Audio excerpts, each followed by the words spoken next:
Don't tell me what you're saying.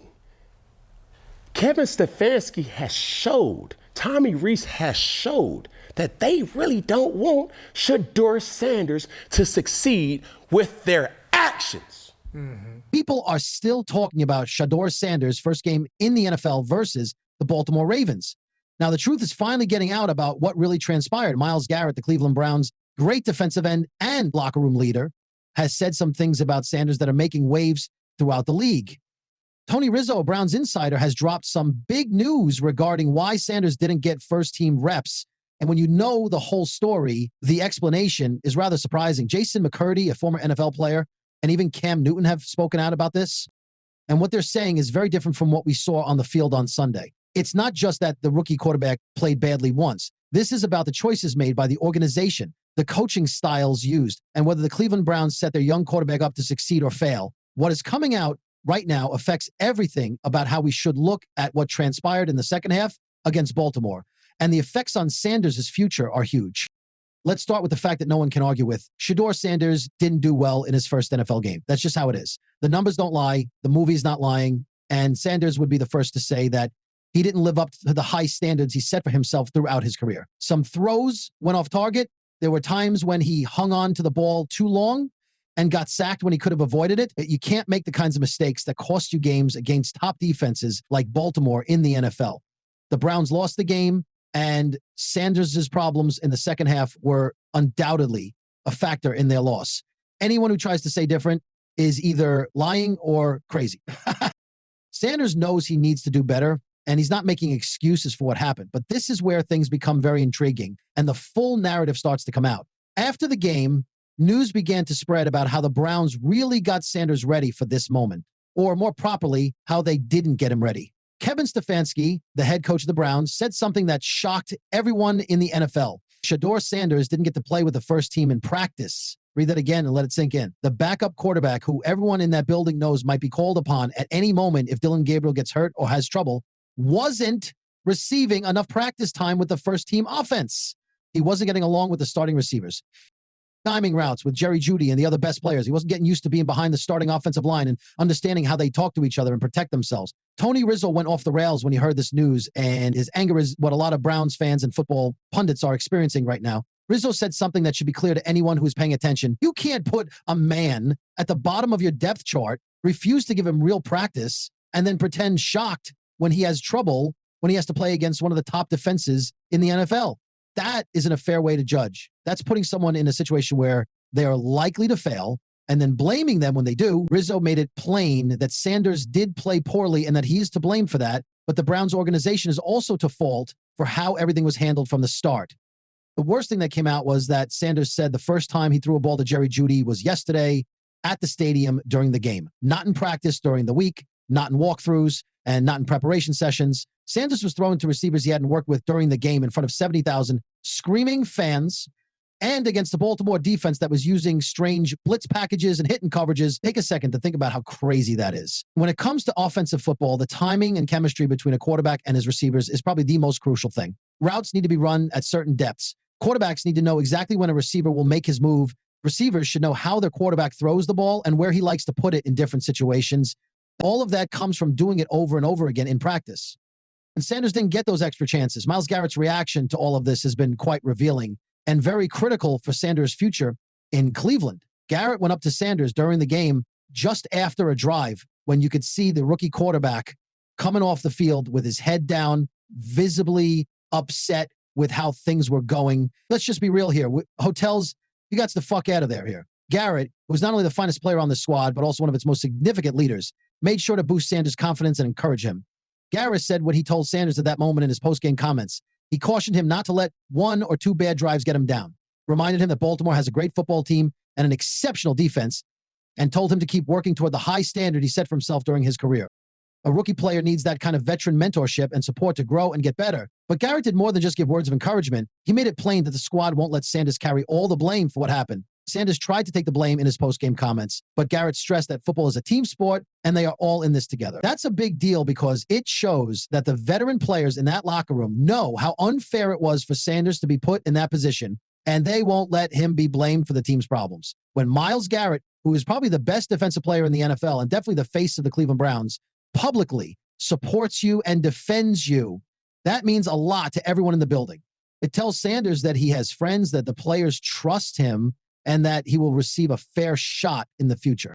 Cam Newton's appraisal of how the Browns handled this scenario was very harsh, and his opinion is important because he has been in the same circumstance. Newton knows what it's like to be a young quarterback in the NFL with a lot of pressure on him. He knows that how well a quarterback does depends on how well they prepare and how much help they get from their team. Newton's opinion was clear and didn't hold back. He said that Sanders played badly and has problems with his game, like holding onto the ball for too long. But Newton's main argument was that those are things that can be taught. As a coach, it's your obligation to remedy things if you know what a player is doing wrong. You can't just point out faults and then not give the player a chance to fix them in practice with the first team offense. Newton also said something that would make Brown supporters even more angry when they think about what may have been.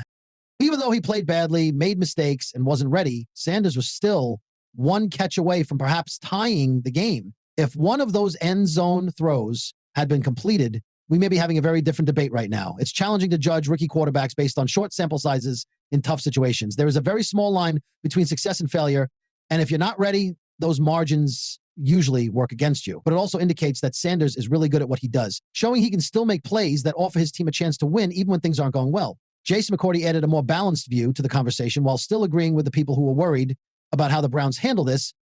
Jason McCourty said that you can't have an all or nothing view on Sanders. You can't say that the organization is utterly screwing him up or that he's just not good. The truth is more complicated. Jason McCourty saw a rookie quarterback come into a game with a game plan that wasn't meant for him, but for Dylan Gabriel. The plays, the protections, and the basic ideas were all based on what Gabriel was good at and how he liked to play. And Sanders is thrust into that system mid-aim and is expected to do it perfectly, even though he has never practiced it with the first team offense. That's a really tough spot for any quarterback, especially one who is just starting out in the NFL. Jason McCourty also said that Sanders undoubtedly felt like the game was moving a lot faster in real life than it did in practice. This is something that happens to all rookie quarterbacks when they first start playing. But here's the issue that makes Sanders' situation much harder. He wasn't even receiving good practice reps to assist him get used to the difference between practice speed and game speed. When you train with second and third string players, things don't go as smoothly, the timing is off, and nothing really prepares you for what you'll face on Sunday. First team reps are important because they are the closest thing to real game conditions that you can receive during the week. Sanders didn't have that preparation, and it showed in how he played. The most unexpected thing that came out of all this is that Jason McCourty was really shocked that Sanders hasn't gotten any starter reps this season. Even analysts and former players who know how NFL clubs usually work thought Sanders would at least receive some time with the first team offense over the week. That's how teams usually train backup quarterbacks and make sure they're at least somewhat ready if they need to go in. The Browns not doing this makes me wonder about their mindset on developing quarterbacks and whether they are really attempting to help these young players thrive or just hope for the best if injuries arise. Stefanski said that all this was because he wanted to come up with a specific game plan for Sanders' strengths and give him a full week of first-team practice reps to get ready for the game. This was because Sanders was going to be the starter if Gabriel's concussion got worse and he couldn't play. That makes sense in theory. You want to make a game plan that makes the most of your quarterback's skills instead of putting them in a system that doesn't work for them. But here's the big problem with that way of doing things. Football games don't wait for the best conditions. Injuries happen all the time.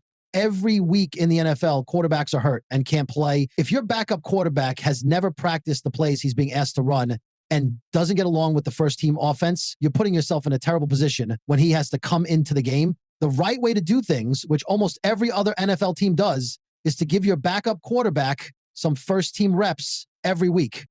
He may not have thrown to as many receivers as the starter, but he has thrown to enough to comprehend the game plan and get a feel for the rhythm and timing of the game. That way, if he has to go into mid-game, he won't be utterly lost and trying to figure things out on the fly against a top NFL defense.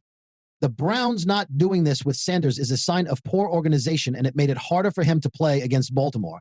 Browns fans and Sanders fans are even more upset about this whole thing because Sanders has shown time and time again that he can play at a very high level when he is well prepared and supported. His time in college speaks for itself. He didn't just have a few good games or put up good numbers. He was one of the best and most productive college football quarterbacks, playing in a real Power 5 conference against actual teams. He threw the ball like a pro. on a daily basis. He was calm in the pocket. He showed the kind of football smarts and quickness that will help him at the next level. None of that goes away just because he had a horrible half of football when he wasn't ready. The Cleveland Browns are at a very important decision point right now. The choice they make will have huge effects on the rest of this season and maybe even on Sanders' whole career. Dillon Gabriel is in concussion protocol, and it's not certain when he'll be back. Concussions are very hard to predict. Sometimes players clear protocol in just a few days and are ready to play the next week. Other times, symptoms last for weeks, and it takes a lot longer to get better. The Browns are set to play the Las Vegas Raiders this Sunday, but there is a good chance that Gabriel won't be able to play. That would mean Sanders would have to start as quarterback, and this time he would probably receive a full week of practice with the first squad to get ready. This is a huge chance for Sanders to show what he can really do when he gets the right backing and training. If he takes first-team reps all week and creates chemistry with Judy and the other starting receivers, if the coaches come up with a game plan that makes the most of his strengths instead of just putting him in Gabriel's playbook, we might see a very different quarterback take the field versus Las Vegas. Sanders is skilled and mentally strong enough to get over a bad first performance. People who play sports at his level don't let one bad game define them. They use it as motivation to show that the awful performance was not a real reflection of their skills and to prove their critics wrong. Myles Garrett's role in all of this is quite important. When you're a rookie quarterback attempting to make a name for yourself in the NFL, it's a huge deal to have the team's best player and most respected leader openly back you up and defend you. It changes how you feel about yourself, how you fit in with the other players, and how the rest of the team treats you. It was really important for Garrett to send Sanders a message after that bad drive. Don't be ashamed. Don't give up hope. Keep going after that lofty benchmark you've established. At that point, Sanders needed to hear it. And the fact that it came from Garrett makes it even more powerful. Garrett also made it clear that the team won't let Sanders accept the blame for the loss, even though Sanders said he was eager to do so in his post-game comments. That's good leadership because it would be extremely easy for the organization to blame the backup quarterback for their loss because he didn't do well in his first game. Garrett is saying that this is a team game and that everyone is responsible for victories and losses. He also says that Sanders will be supported going forward. With that kind of leadership, young players may grow without worrying that one mistake or terrible game could end their career. The people that work with Sanders are also very important to this conversation. Jerry Jeudy is a real NFL receiver with great speed and the ability to run routes. If Sanders really does get to train with him every day and work on timing and chemistry, that connection might become a major threat for the Browns offense. Cedric Tillman showed signs that he could be a playmaker. Even though some of the offensive line players are hurt, they still have enough skill to protect the quarterback if the game plan is set up correctly. People aren't asking Sanders to carry a bad team with no weapons. He has to run the system and throw the ball to playmakers who can do things after the catch. If he gets ready the right way, he can do that. There are real problems with the offensive line that Sanders will have to deal with. Jack Conklin and Cam Robinson both have knee issues, so the Browns may have to start backup tackles against Las Vegas.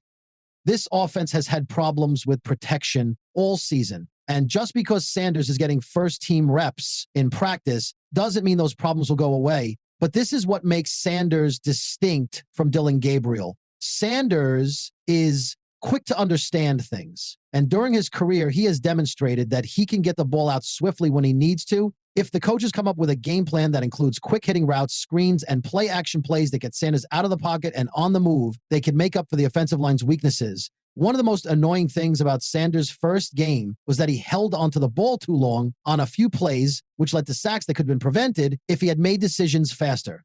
It's a fair point, and Sanders needs to work on it. But it's also important to remember that everything takes a little longer to absorb when you haven't trained with your receivers and don't have a good sense of timing and chemistry.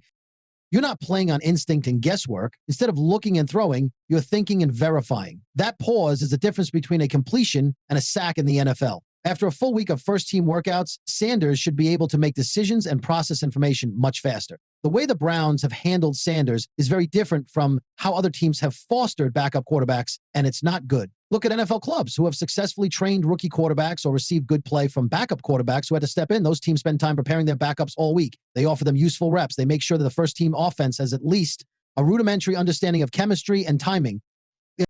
The Browns' plan to mostly ignore Sanders until Gabriel gets hurt and then rush to get him ready is backwards and doesn't work. When injuries happen, it's bad for the organization since it makes it harder for them to win games. Tony Rizzo's outburst over this issue struck a chord with so many people because he said what everyone was thinking. You can't ignore a guy all season, deny him the tools he needs to do well, and then complain about his performance when he inevitably fails.